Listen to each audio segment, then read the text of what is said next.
내가 너를 보내리라 라는 제목으로 하나님의 말씀을 나누도록 하겠습니다. 스데반은 지금 사내들인 공의회에 서 있었습니다. 그리고 그 공의회에서 첫 일성은 들으소서 부형들이여 라고 시작하며 아브라함과 그리고 솔로몬까지 이르게 되는 구원의 역사를 또 이렇게 설명하고 있는 시간이었습니다. 이곳에 모인 사내들에 모인 사람들은 구약에 정통했던 사람들인데요. 주로 사두개파를 중심으로 모인 사람들입니다. 이들은 그러니까 부활은 없다라는 어떠한 교리적인 것으로 품어 이 구약을 설명하고 구약을 이해했던 사람들인데요. 그러니 이 스데반이 전했던 부활의 예수 그리스도를 싫어하고 미워하고 시기할 수밖에 없었습니다. 하지만 스데반은 이들을 향하여서 들으소서 부형들이여 라고 이야기하며 이들이 알고 있던 구약의 이야기들을 하나씩 서술하기 시작합니다. 그 내용은 무엇이었나요? 그것은 아브라함이 먼저 주님께 나아간 것이 아니라 하나님께서 아브라함에게 먼저 보이셨고 그를 마침내 이끌어 가나안 땅에 가게 하신 것입니다. 또한 요셉 역시 그가 형통했던 것은 하나님이 그와 함께 하셨기 때문에 형통하였다라고 소개하고 있습니다. 이제는 모세가 등장하는데요. 모세 역시 이와 같은 주제와 맥락으로 하나님이 너를 애굽으로 보내셨다가 중심 주제입니다. 그러한 이야기를 하면서 스데반은 너희가 알고 있던 아브라함과 요셉과 그리고 모세의 이야기를 나는 다른 해석이 아니라 너희들이 오해하고 있고 잘못 알고 있는 것을 서술하고 있다라고 성경은 기록하고 있는 것이죠. 그리고 좀 더 나아가게 되어진다면 이렇게 이야기를 하는 것입니다. 요셉을 거부하였던 이스라엘 백성, 즉 요셉의 형제들이 결국에는 어떻게 되었나요? 요셉으로 말미암아 구원을 얻게 되었습니다. 모세 역시 어떻게 되었나요? 모세가 처음 동족 사람들을 구하려고 했다가 실패하게 되어 미디안 광야로 떠났지만 결국 누구의 손으로 이스라엘 구원받게 되었나요? 모세로 말미암아 구원받게 되었다라는 것이죠. 마찬가지로 스데반은 너희가 예수 그리스도 참 부활이신 하나님의 아들을 보았음에도 만났음에도 불구하고 거절하였다라고 강조하고 있는 것입니다. 그리고 거부하였던 그 예수 그리스도가 우리의 모든 죄를 짊어지고 마침내 온 천하에 구원을 보이셨습니다 라는 이야기를 하기 위하여서 아브라함부터 솔로몬까지 이야기를 계속 반복적으로 하고 있는 것이죠. 그 반복적인 내용 주제도 마찬가지입니다. 하나님이 하셨고 하나님이 구원하셨고 하나님이 마침내 이루셨습니다가 스데반의 설교의 중심 주된 내용이죠. 오늘은 모세의 이야기를 통하여서 어떻게 하나님의 은혜를 선포하게 되었고 모세를 이끌었는가에 대해서 살펴보도록 하겠습니다. 먼저 모세는 저희가 잘 알고 있듯이 누구였나요? 바로의 왕자로 살았던 인물이었습니다. 당시 이스라엘은 남자만 약 60만 명에 넘는 어마어마하게 많은 숫자가 이루어졌습니다. 이를 두려워했던 이 애굽의 이 바로 왕은 이스라엘을 괴롭게 하였는데요. 그것은 사내 아이를 죽이는 것이었습니다. 그러한 환경 속에서 이 모세는 갈대 상자에 이제 품어져서 애굽의 바로의 공주에게 발견되게 됩니다. 그리고 이제는 이스라엘 사람이 아니라 누가 되는 것이죠? 애굽 사람, 애굽의 왕으로 살아가게 되는 것이죠. 그런데 그러한 이야기를 하며 있는데 스데반은 오늘 7장 23절 말씀에 조금 특이한 문장을 쓰게 되어지는데요. 우리 7장 23절을 찾아서 한번 성경을 같이 읽어보겠습니다. 사도행전 7장 23절 같이 읽겠습니다. 나이가 40이 되매 그 형제 이스라엘 자손을 돌볼 생각이 나더니. 아멘. 이 말씀에 가지는 의미가 무엇일까요? 스데반은 모세의 생애를 40년씩 3번에 걸쳐서 우리에게 소개하고 있습니다. 그 첫 번째 40년은 오늘 읽었던 것처럼 나이가 40이 되매 그 형제를 돌볼 생각이 났다라고 되어 있고, 또 두 번째 40년의 세월은 오늘 본문 3절 말씀처럼 미디안 광야에 있을 때 40년이 참회라는 단어가 사용되어져 있습니다. 마지막 세 번째는 이제 홍해와 애굽을 떠나서 광야의 모든 기사와 이적을 표했던 그 기간이 40년이었다라고 우리에게 설명하고 있는 것이죠. 그런데 그 첫 번째 대목인 이 40년이라는 세월 동안에 이 모세는 바로의 왕자로서의 모든 삶을 누리고 모든 권력과 혜택을 누렸던 사람입니다. 하지만 오랜 세월을 지나서 보니까 내 모습은 애굽 사람이 아니고 이스라엘 모습과 동일하게 된 것을 발견하게 되었고, 어렸을 때 어머니로부터 들었던 하나님의 말씀을 생각해 보니 내가 이들을 구원할 자인가 라고 생각하게 되었습니다. 그리하여 모세는 어떻게 했느냐 하면 이 히브리 사람들을 괴롭히는 애굽에 있는 이 군인을 어떻게 했나요? 돌로 이렇게 쳐 죽이게 되는 일을 발생하게 되었죠. 하지만 이 일을 경험하고 난 이후에 모세는 이런 마음이 들었을 것입니다. 그래, 이 일을 통하여서 이제 많은 사람들, 특별히 이스라엘 사람들이 내가 너희를 구원할 자이라는 사실을 깨달았을 것이야 라고 생각했지만, 이 이스라엘 사람들 이튿날 모여 있을 때 모세가 너는 누구냐? 누가 너더러 재판장을 삼았느냐라고 반문하게 되어집니다. 우리 7장 25절부터 27절 말씀을 같이 한번 더 읽어볼까요? 7장 25절부터 27절입니다. 시작. 그는 그의 형제들이 하나님께 자기의 손에서 통하여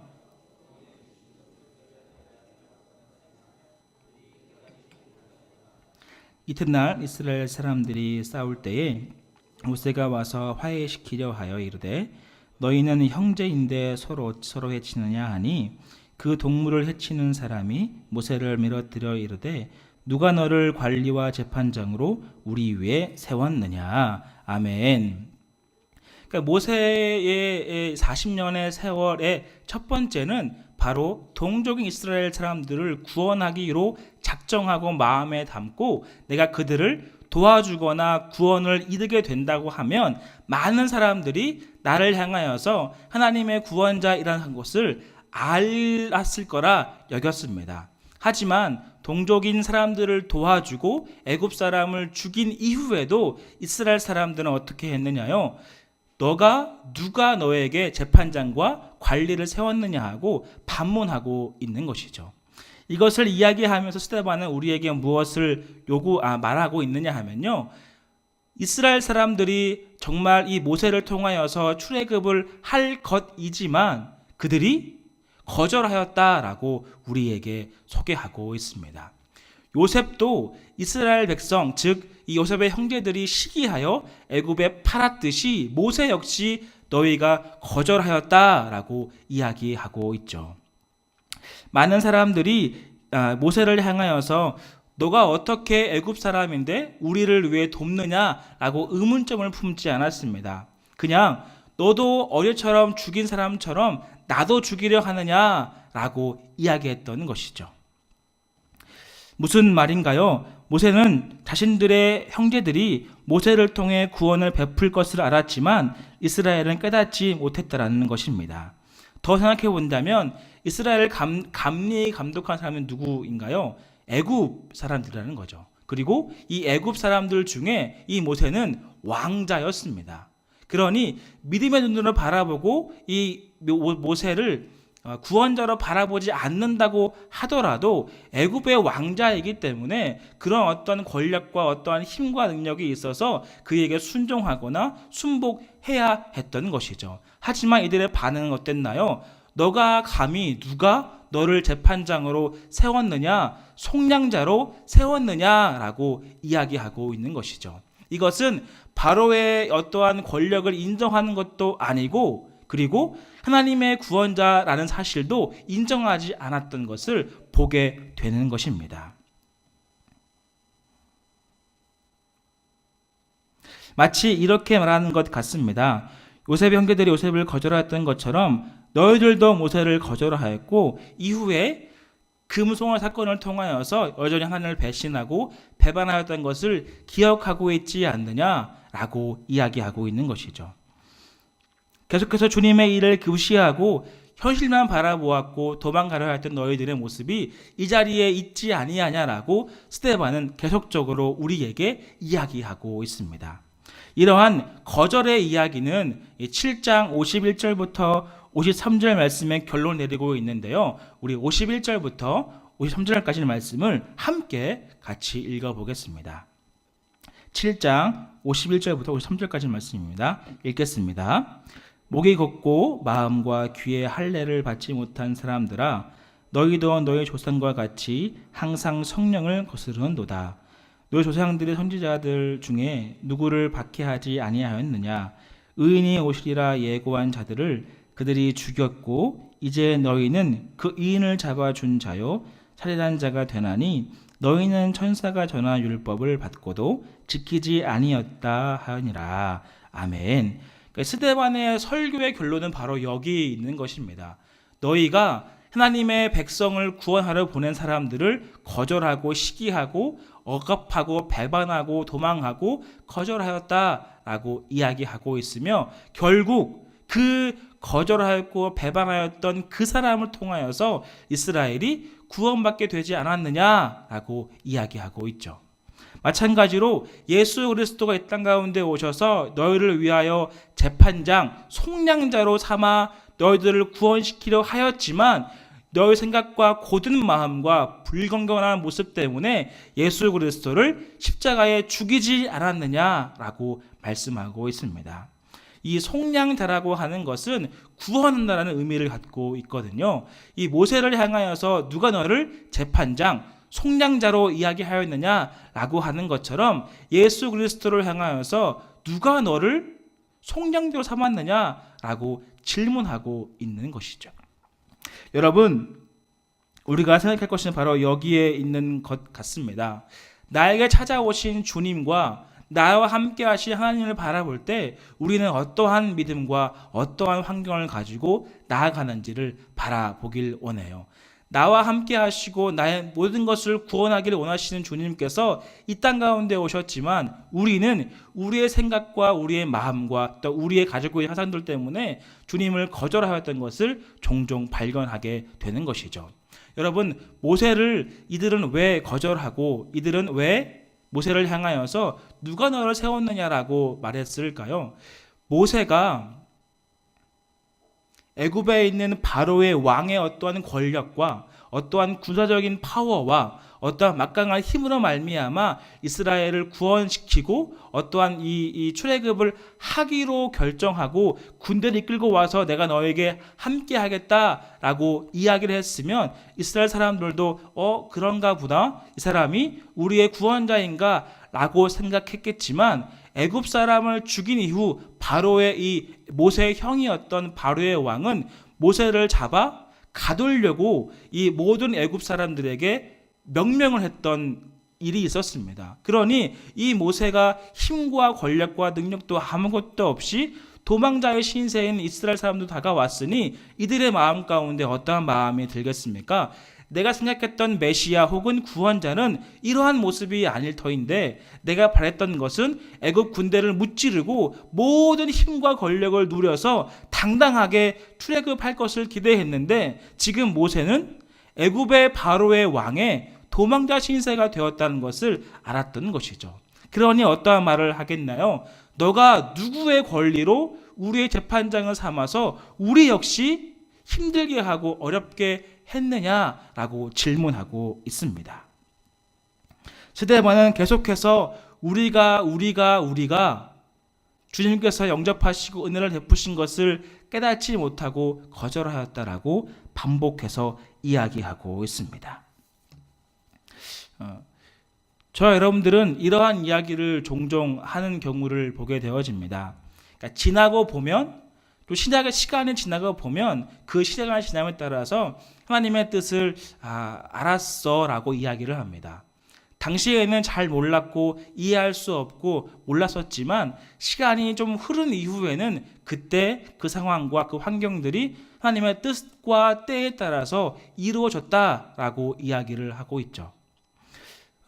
이것도 참 좋은 이야기겠지만 한 번 더 생각해 본다고 한다면 왜 그 당시에는 하나님의 뜻과 계획을 경험하지 못하고 깨닫지 못했을까라는 질문을 우리가 해봐야 한다는 거죠.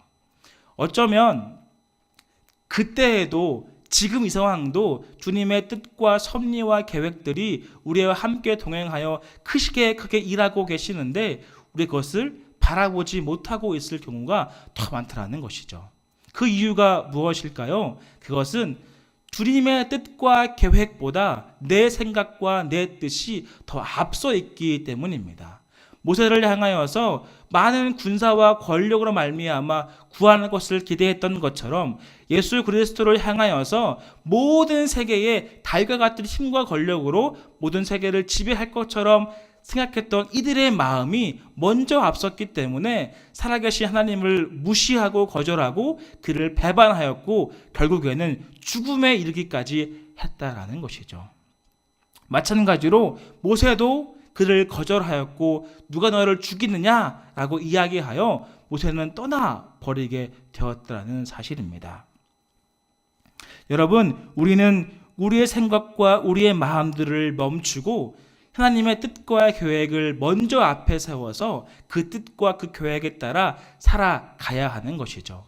우리에게 주어진 주님의 뜻과 계획이 이만큼 와 있고 엄청나게 많은 이야기가 있을 터인데 우리는 나의 생각과 내 모습으로 내 계획과 판단으로 말미암아 주님의 뜻을 축소시키고 작게 만들고 도리어 거절하기까지 하는 죄를 범하게 됩니다.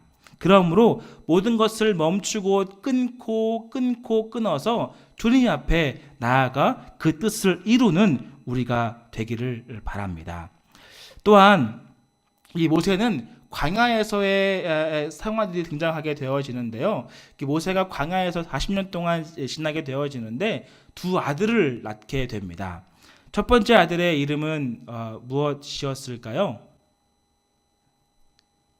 게르솜이었습니다. 이것은 나그네라는 뜻이었는데요. 이 모세가 미디안 광야에 살아가면서 이제 광야의 삶을 살아가는 것을 한탄하면서 참 힘들구나, 내 인생이 나그네구나라고 이야기를 하며 게르솜이라는 아들을 짓게 되었고 두 번째 아들의 이름은 어떻게 지었을까요? 그러면 더 비참하고 더 고난하고 더 힘들었기 때문에 조금 더 이렇게 나쁜 이름을 지었을 것인데 둘째 아들의 이름은 엘리에셀이라고 지었습니다. 이것은 하나님만이 나의 참 도움이십니다 라는 뜻을 갖고 있었던 것이죠.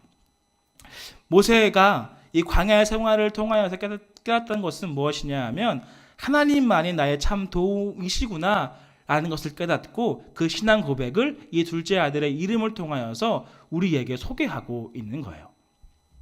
정리해 보면 이 모세는 처음 40년 동안의 이 생활을 이 바로의 왕궁에 살아갔을 때 많은 것을 누리고 많은 것을 경험하였지만 자기 동족을 바라보면서 그들을 돕기로 결정하였지만 어떻게 되었나요? 거절을 당하고 심지어 도망치게 되는 경우를 경험하게 되었습니다.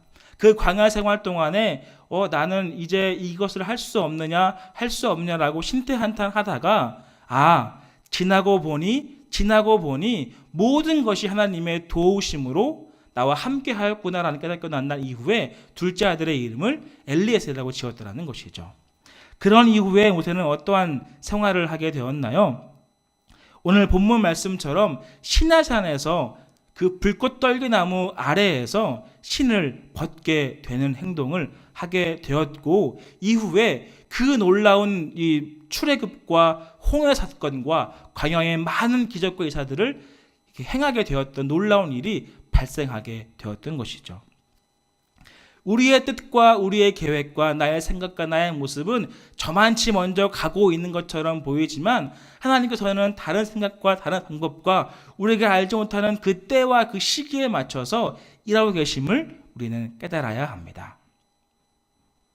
그리고 이러한 이야기는 시편 105편에서도 이제 비슷하게 등장하는데요. 시편 105편의 주된 이야기는 무엇이냐 하면 하나님이 하셨다라는 뜻입니다.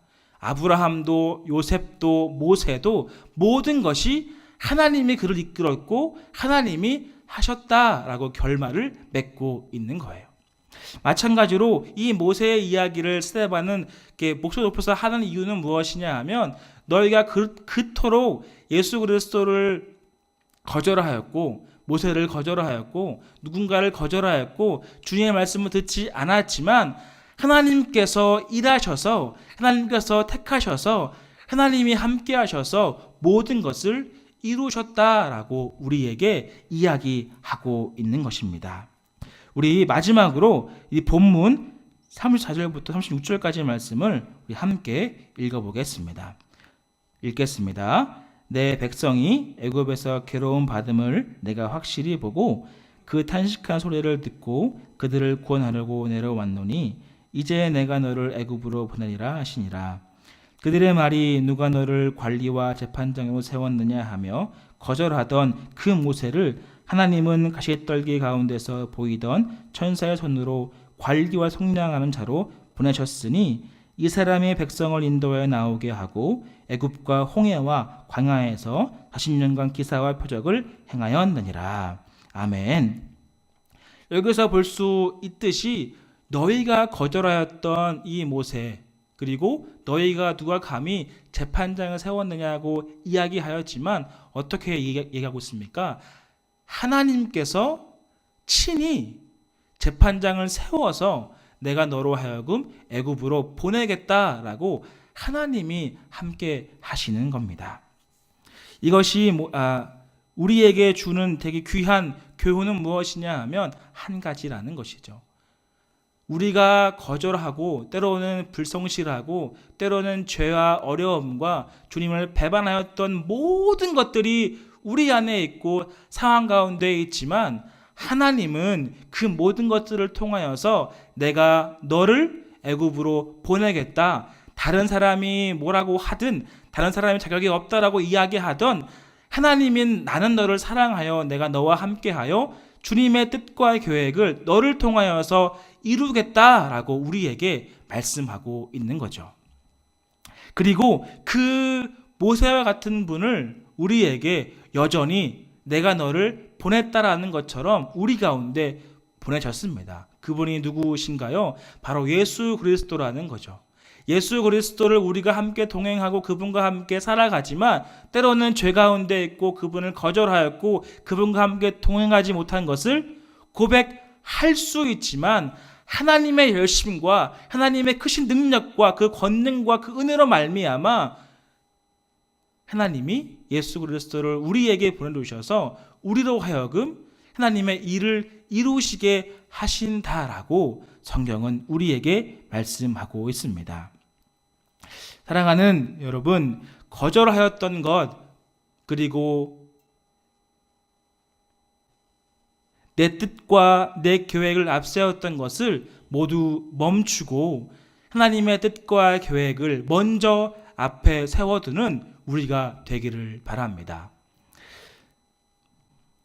주님보다 세상의 풍조를 따르라고 하는 이 세상의 모든 문화와 세상들을 바라보는 것이 아니라 주님을 더욱더 의지하고 그분과 함께 동행하기를 바랍니다. 그리고 나를 억누르고 있는 모든 문제를 바라볼 때 내 뜻이 아니라 주님의 뜻을 앞장 세워서 올바르게 헤쳐나가는 우리가 되기를 바랍니다. 또한 미래가 불투명하고 불확실할 때 나를 의지하여서 그 두려움과 그 떨림을 멈추게 하는 것이 아니라 하나님의 섭리와 하나님의 때를 기대하며 확실히 구원받을 것을 바라보며 믿음으로 인내할 때 우리의 두려움과 떨림은 멈추게 되어지고 그분께서 그 주님께서 우리와 함께 동행하여 주실 것이죠. 그리할 때 40년 동안 이 홍해와 광야와 모든 기사와 표적이 함께했던 것처럼 예수 그리스도의 은혜로 말미암아 하나님의 역사가 우리의 모든 삶 가운데 좌정하고 역사하고 개입하시고 마침내는 이루어 가신다라는 거예요. 이러한 사실을 굳게 믿고 우리의 삶을 주님 앞에 내려놓기를 바랍니다. 내가 붙잡고 있고 내가 가지고 있었다고 해도 아무것도 되지 않을 수 있다라는 거죠. 하지만 주님의 뜻과 주님의 계획과 주님의 섭리를 먼저 앞에 두고 그분과 함께 동행하고 그분을 거절하는 것을 멈추고 나아간다면 주님께서 우리와 함께 역사하사 내가 너를 모든 만방에 보내사 하나님의 아들의 이름을 우리 가운데 선포시키시고 우리를 통하여서 예수 그리스도를 온 세계에 선포케 하실 것입니다. 그러한 은혜가 우리 가운데 늘 가득하고 충만하기를 주님의 이름으로 축원드립니다. 우리 말씀을 정리하도록 하겠습니다. 스데반은 모세의 이야기를 이야기하며 설교의 내용을 마치고 있는데요. 그것은 하나님이 함께 하셨다라는 큰 주제가 있었습니다. 그리고 그 안에 또 다른 큰 주제는 너희가 거절하였지만 누가 하셨습니까? 하나님이 이루셨다라는 말을 우리에게 하고 있는 것이죠. 그렇다면 우리는 무엇을 깨닫고 무엇을 이해하고 무엇을 교훈받아야겠습니까? 나의 뜻과 계획을 이제는 멈추고 주님의 뜻과 계획을 먼저 앞에 두어 주님과 동행하는 삶을 살아가야겠구나라는 사실을 깨달아야 합니다. 더욱이 나의 실패와 나의 어려움과 나의 문제로 말미암아 넘어질 수 있고 낭망할 수 있고 쓰러질 수는 있겠지만 하나님의 큰 은혜로 말미암아 하나님의 크신 도우시로 말미암아 우리의 모든 어려움과 모든 아픔들이 반드시 끝끝내에는 이루고 이기게 되는 사실을 우리의 삶 속에서 나타낼 수 있도록 우리가 그분과 함께 동행해야 하는 것이죠. 이러한 귀한 믿음이 우리 삶 가운데 날마다 샘솟아서 어떠한 문제와 어떠한 환경 가운데서라도 주님을 의지하여 승리하며 이기게 하는 놀라운 은혜를 체험하는 우리가 되기를 소망합니다.